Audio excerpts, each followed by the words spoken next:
Hello students, तो last lecture में अपने 5.2 चैप्टर के 3 क्वेश्चन कर लिए थे। चौथा और पांचवा क्वेश्चन भी उसी प्रकार से करना। नेक्स्ट देखते हैं छठा क्वेश्चन। सारणी के प्रयोग से दो बिंदु दे रखे हैं 3,1 और 9,3 से गुजरने वाली रेखा का समीकरण ज्ञात करो और त्रिभुज का क्षेत्रफल ज्ञात करो यदि तीसरा बिंदु उसका -2, दो बिंदुओं से गुजरने वाली कौन कौन से दो बिंदु 3,1 और 9,3। तो इन बिंदुओं को मान लेते हैं बिंदु ए और बी। इन बिंदुओं को क्या मान लेते हैं? बिंदु ए मान लिया इसमें 3,1 और बी मान लिया 9,3। अब आपको बताया था दो बिंदुओं से गुजरने वाली रेखा का समीकरण ज्ञात करना हो तो उस बार तीसरा कोई बिंदु अपनी तरफ से मानोगे। तो माना ए बी रेखा पर कोई बिंदु P, माना AB रेखा पर कोई बिंदु P x, y है, x, y है। ये हम अपनी तरफ से मानेंगे। माना AB रेखा पर कोई बिंदु P x, y है तो दो बिंदुओं से गुजरने वाली रेखा का समीकरण। तो ये बिंदु P मान लिया x, y, एक बिंदु A हो गया 3,1 और B बिंदु हो गया 9,3। अब दो बिंदुओं से गुजरने वाली रेखा का समीकरण ज्ञात करना हो तो उस पर कोई तीसरा बिंदु अपनी तरफ से मानेंगे। अब देखो चूंकि P A तथा B सरेख है, चूंकि P A तथा B सरेख है यानी A की रेखा पर है तीनों P A और B सरेख है तो इनसे बनने वाले त्रिभुज का क्षेत्रफल क्या होगा? 0 होगा। तो यहां पर क्या लिख सकते हैं? x1 y1 1, x2 y2 1, x3 y3 1 equal में 0। सारणी की वैल्यू कितनी होती है उसमें? 0। 1/2 भी होता है यहाँ पर, ये 2 भाग में था, 0 के गुणा में क्या आ जाएगा? 0। वैल्यू रख लेते हैं यहाँ पर x1 y1, इसकी वैल्यू कितनी है? xy। तो यहाँ पे क्या आ गया इसमें? xy 1, फिर x2 y2 की वैल्यू कितनी है? 3 1 और फिर x3 y3 9 3 1 और इक्वल में 0। अब इस सारणी को सोल्व करते हैं। तो इस सारणी को सोल्व करने पर पहले यहां पर ये प्लस का ही होता है तो x, फिर सारणी। अब यहां पर x यहां पर है तो ये रो छोड़ देंगे, ये कॉलम छोड़ देंगे तो 1 1 3 1 1 1 3 1। फिर दूसरा माइनस y अब यहां पर है तो ये कॉलम कैंसिल और ये रो कैंसिल तो 3 1 9 1 3 1 9 1। फिर तीसरा प्लस 1। अब यहां पर है तो ये यहां पर कॉलम कैंसिल ये रो कैंसिल 3 1 9 3 3 1 9 3 और इक्वल में 0।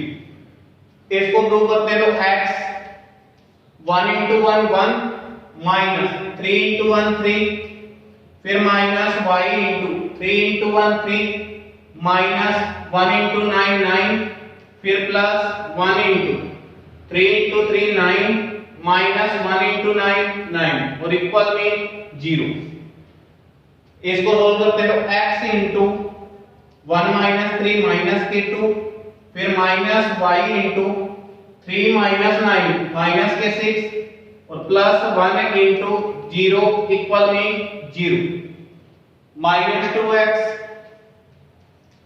Minus into minus plus 6y और ये यहाँ पर 0 लिया इक्वल में 0। इसमें से कॉमन ले तो -2 कॉमन आ जाएगा। -2 कॉमन लिया तो ब्रैकेट में क्या रहेगा? x माइनस 3y इक्वल में 0। अब माइनस के दो यहाँ पर गुणा में है, उधर भाग में जाएंगे 0 के तो क्या आ जाएंगे? 0। तो यहाँ से क्या इक्वेशन आ गई? x minus 3y equal 0। अतः दो बिंदुओं से गुजरने वाली रेखा का समीकरण क्या हो गया? x minus 3y equal 0।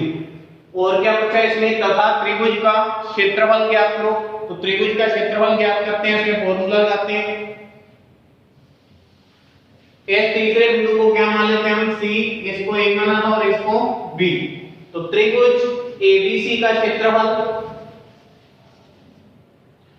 त्रिभुज ABC का क्षेत्रफल इक्वल में 1/2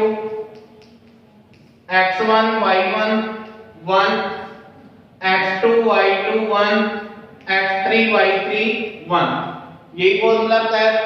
अब यहां पर x1 y1 की वैल्यू रख दो 3 1 1, फिर x2 y2 इसको मान लेते हैं 9 3 1, x3 y3 इसको मान ले तो -2 -4 और प्लस का 1। अब इस सारणी को सोल्व करेंगे तो 1/2 3 इंटू, देखो यहां पर ये कैंसिल तो 3 इंटू 1 3, फिर माइनस का साइन -4 इंटू 1 -4, लेकिन माइनस इंटू माइनस क्या आ गया +4, फिर दूसरा माइनस का 1, ये कैंसिल ये भी कैंसिल, तो 9 इंटू 1 9 माइनस 1 इंटू -2 माइनस के 2 और माइनस इंटू माइनस +2, फिर प्लस 1 इंटू ये कैंसिल 9 इंटू -4 -36, फिर माइनस 3 इंटू -2 माइनस के 6 माइनस इंटू माइनस +6, तो इसको सोल्व करेंगे 1/2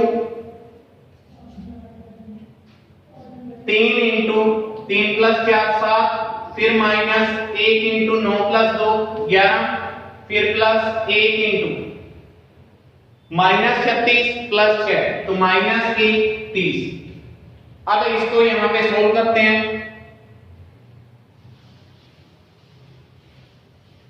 तो 1/2 इंटू 3 इंटू 7 21, फिर -1 इंटू 11 11, प्लस माइनस के 30, तो 1/2 इंटू 21 माइनस के 11 और -30 माइनस के 41 -41 प्लस 21, तो यहां पर है कि प्लस माइनस के 20। अब यहां से इसको काटें तो ये यहां पर कितना आ जाएगा, इसमें 2 इंटू 10, तो माइनस के 10 आ गए यहां पर वर्ग इकाई, लेकिन त्रिभुज का क्षेत्रफल ऋणात्मक नहीं होता, तो ये कितना मानेंगे हम प्लस के 10 वर्ग इकाई, तो त्रिभुज का क्षेत्रफल इसका कितना आ गया 10 वर्ग इकाई। नेक्स्ट क्वेश्चन, क्रैमर नियम से निम्नलिखित समीकरण निकायों को हल करो। किस नियम के द्वारा करना है, क्रैमर नियम के द्वारा। सातवें का फर्स्ट देखते हैं, इसमें 2x + 3y इक्वल में 9, ये दिया। फिर 3x - 2y इक्वल में 7। अब आपको बताया था क्रैमर नियम के द्वारा जब 2 चर दिए हो 3 चर दिए हो तो अलग अलग वो बताइए सारी डेल्टा 1 डेल्टा 2 और डेल्टा की वैल्यू किस प्रकार से निकालो। तो सबसे पहले देखो इसको दे देते हैं इक्वेशन फर्स्ट और इसको दे देते हैं इक्वेशन सेकंड। अब देखो क्रैमर नियम में क्या लिखाया था, जैसे ये दिए दो इक्वेशन तो इसमें क्या दिया होगा a1x + b1y इक्वल में d1, ये दिया। दूसरी इक्वेशन में क्या मिलेगा a2x + b2y इक्वल में d2। सबसे पहले ये सारी वैल्यू लिख लो। यहां a1 की वैल्यू कितनी आ गई 2, b1 की वैल्यू कितनी आ गई 3, d1 की वैल्यू कितनी आ गई 9, a2 की वैल्यू कितनी आ गई 3, b2 की वैल्यू कितनी आ गई यहां से -2 और c2 d2 की वैल्यू कितनी आ गई 7। सारे मान लिख लिए। अब आपको बताया था डेल्टा की वैल्यू निकालनी हो तो डेल्टा इक्वल सारणी, यहां पर इसमें कौन सा पद नहीं आता है, इसमें अचर पद नियंत्रित। तो यहां पर x और y के गुणांक आते हैं a1 a2 b1 b2, value रखते हैं यहां पर। a1 की वैल्यू है 2, a2 की वैल्यू 3, b1 की वैल्यू 3 और b2 की वैल्यू -3। इसको सोल्व करते हैं तो 2 × -2 -4, फिर 3 × 3 9, -4 -9 तो कितने आ गए -13। तो डेल्टा की वैल्यू कितनी आ गई हमारे पास -13 और ये क्या है नॉट इक्वल जीरो, और ये क्या है, नॉट इक्वल जीरो। डेल्टा 1 की वैल्यू निकालते हैं। तो डेल्टा 1 में आपको बताया था x के गुणांक नहीं आते। किसके गुणांक नहीं आते? x के नहीं आते। और पहले क्या आता है इसमें? अचर पद। तो क्या लिखेंगे यहाँ पर? d1 d2, x के गुणांक आने नहीं तो y के गुणांक b1 b2। इसको सोल्व करते हैं। d1 d2, d1 की वैल्यू कितनी है? 9, d2 की वैल्यू 7, b1 की वैल्यू 3 और b2 की वैल्यू -2। इसको सोल्व करते हैं। 9 इंटू -2 -18, फिर -3 इंटू 7 21, तो -18 और -21, तो ये कितने हो गए यहां से? -39।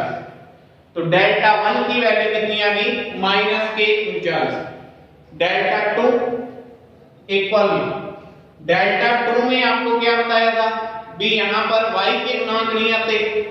ये यहां पर पहले नंबर पर है d1 d2 अचर पद, अब कहां पे चला जाएगा? दूसरे नंबर पर। तो d1 d2, अब इसमें y के गुणांक नहीं आते तो किसके गुणांक आएंगे? x के। तो क्या आ जाएगा? a1 a2। तो a1 a2 की वैल्यू कितनी है?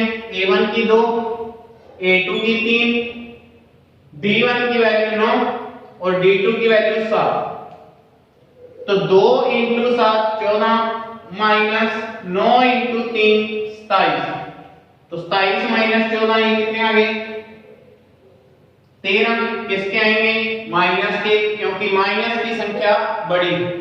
अब हमारे पास सारी वैल्यू आ चुकी है, तो अब क्रैमर नियम से लिख सकते हैं इसमें x upon delta 1 equal y upon delta 2 equal में क्रैमर नियम से क्या लिख सकते हैं? x upon delta 1 equal y upon delta 2 equal में 1 अपॉन डेल्टा, इक्वल में 1 अपॉन डेल्टा। तो यहां से x की वैल्यू निकालेंगे, इसको इसके बराबर रखेंगे। तो x की वैल्यू हमारे पास क्या आएगी? x इक्वल डेल्टा 1 अपॉन में डेल्टा। डेल्टा 1 की वैल्यू हमारे पास कितनी है? -39 अपॉन में डेल्टा की वैल्यू कितनी है? -13। माइनस से माइनस कैंसल, 13 इंटू 3 39। तो यहां पर x की वैल्यू कितनी आ गई? 3। y की वैल्यू निकालते हैं। अब इन दोनों की तुलना कर लेते हैं। तो y इक्वल डेल्टा 2 अपॉन में डेल्टा, डेल्टा 2 अपॉन में डेल्टा। डेल्टा 2 की वैल्यू कितनी है हमारे पास? -13 अपॉन में डेल्टा की वैल्यू -13, माइनस से माइनस कैंसल, 13 × 3। तो y की वैल्यू कितनी आ गई? 1। x की वैल्यू कितनी आ गई? 3, y की वैल्यू 1।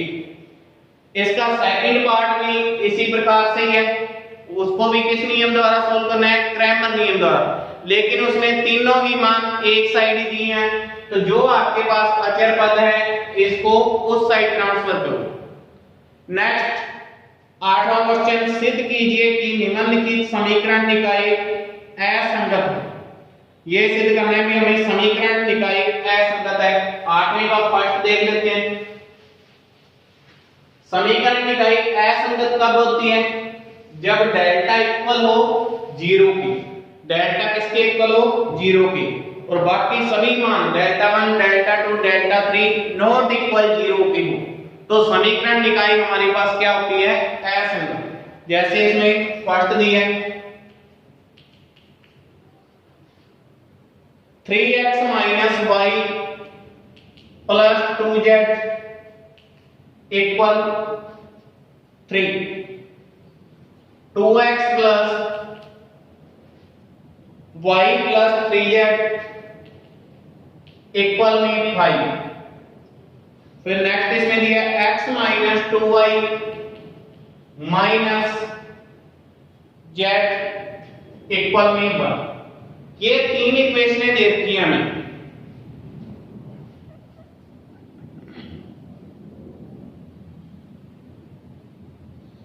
तो इसको दे देते हैं समीकरण 1, समीकरण 2, समीकरण 3। अब देखो हमें फॉर्मूले से पता है कि हमें ये बताना है कि ये समीकरण का एक असंगत है। डेल्टा की वैल्यू निकालनी है, डेल्टा 1 की, डेल्टा 2 और डेल्टा 3, क्योंकि इसमें अचर पद कितने आ गए, x y z, 3 आ गए। तो देखो सबसे पहले फॉर्मूला आपको पता है, डेल्टा की वैल्यू हम कैसे निकालते हैं। तो डेल्टा इक्वल, डेल्टा में कौन सा पद नहीं आता, अचर पद नहीं आता। डेल्टा में कौन सा नहीं आता, अचर पद नहीं आता। तो बाकी सभी a1 a2 a3 b1 b2 b3 c1 c2 c3। इस प्रकार से होता है a1x plus b1y plus c1z equal में d1, a2x plus b2y plus c2z equal में d2, a3x plus b3y plus c3z equal में d3। ये वैल्यू रख देते हैं यहां पर सभी। a1 b1 c1 इसमें से 3 minus 1 plus 3 minus 1 plus a2 b2 c2 2 plus 1 plus 3 2 plus 1 plus 3, फिर 1 माइनस 2 माइनस 1 माइनस 2 और माइनस। सॉल्व करते हैं इसको। तो 3 इनटू ये कैंसिल 1 इनटू माइनस 1 माइनस का 1, फिर माइनस 3 इनटू माइनस 2 माइनस के 6, लेकिन यहां पर माइनस इनटू माइनस क्या हो गया, प्लस 6, फिर माइनस माइनस का 1 है तो माइनस इनटू माइनस ये क्या हो गया, प्लस 1, क्योंकि वहां पे साइन माइनस का आएगा लेकिन ये किसका है, माइनस का, तो माइनस इनटू माइनस क्या हो गया, प्लस। अब यहां पर ये छोड़ दोगे और ये छोड़ दोगे, 2 इनटू माइनस 1 माइनस के 2, फिर माइनस 3 इनटू 1 3, फिर प्लस 2 इनटू ये भी कैंसिल ये भी कैंसिल, 2 इनटू माइनस 2 माइनस के 4, 1 इनटू 1 माइनस। सोल्व करते हैं। 3 इनटू माइनस 1 प्लस 6 प्लस के 5, फिर plus 1 into minus 2 minus 3 minus के 5, फिर प्लस 2 इनटू माइनस 4 माइनस 1, तो कितने आ गए, माइनस के 5, तो 15 plus minus minus 5 2 5 10 plus minus minus 10, तो 15 माइनस 5 माइनस 10 माइनस के 15, तो 15 माइनस 15 कितने आ गए हमारे पास, 0। तो डेल्टा की वैल्यू कितनी आ गई हमारे पास, 0। डेल्टा 1 की निकालते हैं। तो डेल्टा 1 में आपको बताया हुआ है किसके गुणांक नहीं आते, x के गुणांक नहीं आते। डेल्टा 1 में किसके गुणांक नहीं आते, x के गुणांक नहीं आते। और अचर पद सबसे पहले d1 d2 d3, फिर उसके बाद y के गुणांक b1 b2 b3, z के गुणांक c1 c2 c3, ये हो गया।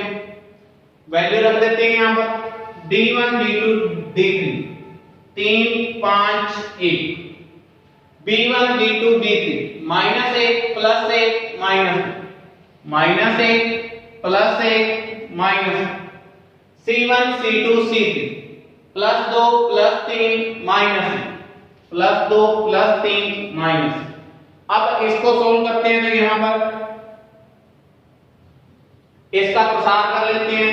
तो 3 इनटू 3 यहां पर है, ये छोड़ दो, तो 1 into minus 1 minus 1, 3 into minus 2 minus के 6, लेकिन माइनस इनटू माइनस प्लस के 6, फिर दूसरा यहां पर माइनस का, लेकिन माइनस इनटू माइनस, ये यहां पर हमारे पास क्या हो जाएगा, प्लस का, तो प्लस 1, ये छोड़ देना ये छोड़ देना, तो 5 into minus 1 minus 5, 3 into 1 minus, फिर प्लस 2 इनटू, अब 2 यहां पर है तो ये कॉलम छोड़ेंगे जहां पे 2 है, और जिस चीज में है वो रो छोड़ देंगे, तो क्या आ गया, 5 इनटू माइनस 2 माइनस के 10, फिर माइनस 1 इनटू 1 प्लस का, तो 3 इनटू माइनस 1 प्लस 6 प्लस के 5, फिर plus 1 into minus 5 minus 3 minus के 8, फिर प्लस 2 इंटू -10 -1 माइनस के 11 तो 15 प्लस माइनस माइनस के 8 प्लस माइनस माइनस 2 इंटू 11 22 तो 15 माइनस माइनस 22 माइनस 8 माइनस के 30 तो ये कितने आ गए माइनस के 15 नॉट इक्वल है 0 माइनस के 15 तो ये किसके इक्वल है नॉट इक्वल 0 डेल्टा 1 की वैल्यू कितनी आ गई हमारे पास नॉट इक्वल 0 डेल्टा 2 देखो डेल्टा 2 में क्या होता है y के गुणांक नहीं आते एक तो जो ये d1 d2 है ये अब कहां चलाएगा सेकंड नंबर ये अब कहां चलाएगा सेकंड नंबर देखो यहां पर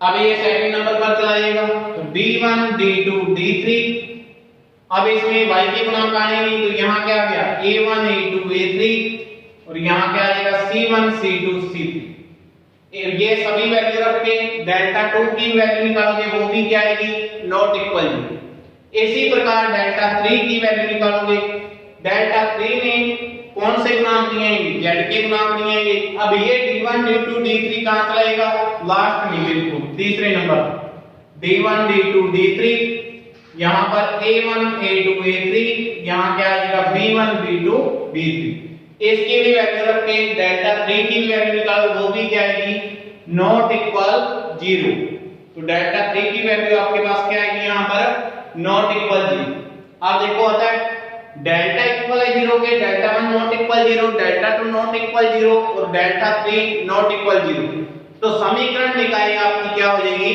ऐसे नंबर और यही हमें प्रूव करना आठवें का सेकंड पार्ट है वो भी इसी तरीके से स्वयं करो बाकी क्वेश्चन नेक्स्ट लेक्चर